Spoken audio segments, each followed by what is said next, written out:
Frères et sœurs congolais, lorsque je suis arrivé au pouvoir, le pays était dans une situation de crise.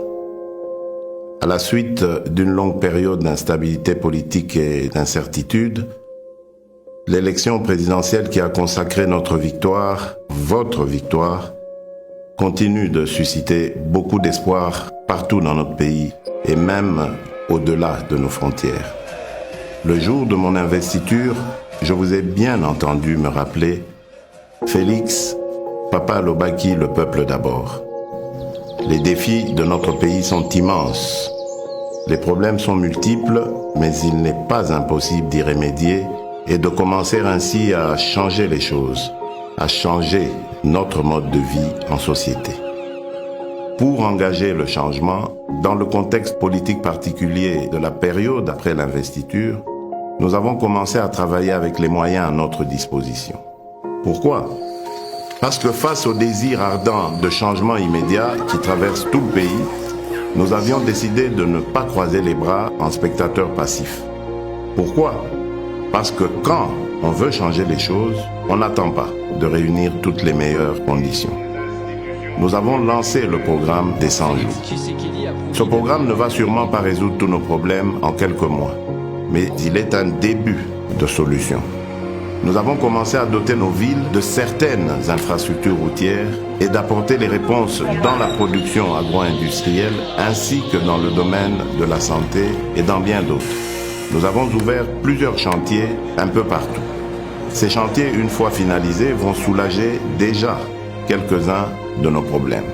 Certains d'entre nous pourront ainsi rentrer plus tôt chez eux et sans subir le stress des embouteillages, ou voyager plus facilement d'une ville à une autre, ou évacuer plus rapidement leurs produits et les acheminer vers d'autres marchés pour les vendre plus vite. D'autres vont enfin avoir accès à l'éclairage public, à l'électricité, à l'eau dans leurs habitations.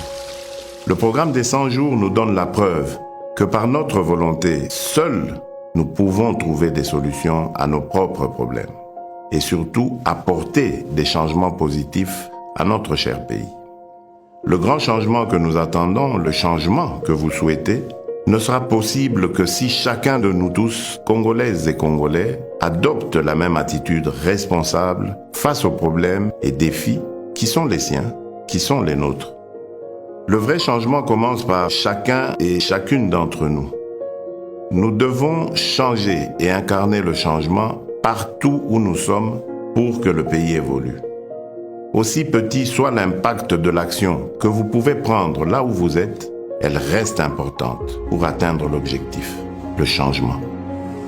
À ceux qui sont responsables de la gestion des affaires publiques, le premier signe visible du changement sera celui de votre comportement, de votre compétence dans la gestion de la mission qui vous est confiée par le peuple congolais.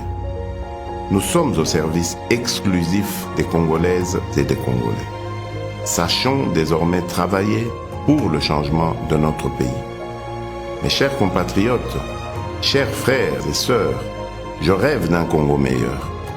Nous avons le devoir de construire un Congo meilleur où tous les enfants, filles et garçons, ont droit à l'éducation, à la santé. Un Congo où aucun enfant ne dort dans la rue ni ne meurt de faim. Un Congo où toute personne orpheline, veuve, vulnérable ou vivant avec handicap est accompagnée par les institutions de l'État. Un Congo débarrassé de la haine et du tribalisme. Un Congo où nos femmes ne sont plus violées tous les jours. Un Congo où il n'y a plus de guerre. Un Congo où il n'y a pas une province contre une autre province. Un Congo où il n'y a pas ceux de là-bas et ceux d'ici. Un Congo où il n'y a pas ceux d'une église contre ceux d'une autre église. Un Congo où il n'y a pas un camp politique contre un autre camp politique. Je veux un Congo où il n'y a qu'un seul camp, le camp des Congolais unis et fiers de notre riche diversité. Un Congo de changement des mentalités. Nous avons le devoir de porter le grand rêve et de redonner de la grandeur à notre pays. De bâtir un Congo debout et digne, un Congo des travailleurs responsables, vigilants et gardiens de nos lois. C'est le Congo que je veux pour nous tous. C'est ce Congo-là, notre Congo, pour lequel vous m'avez donné le mandat.